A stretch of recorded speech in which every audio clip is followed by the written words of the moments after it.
अस्सलाम वालेकुम जी। 2 days business laser trip में सिर्फ एक छोटे से बैग में आपका सारा सामान कैसे फिट आ सकता है, ये आज मैं आपको बताऊंगा।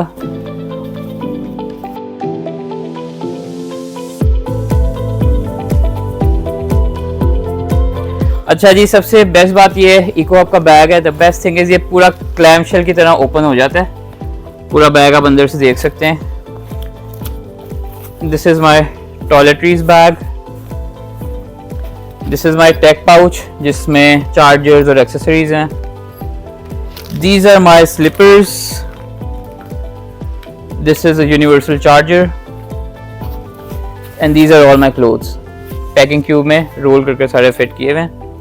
अंदर क्या क्या है ये मैं आप लोगों को दिखा देता हूँ। इस तरह एक शर्ट है और फिर रोल करके बाकी सारे हमने फिट किए हुए हैं। Can you see it?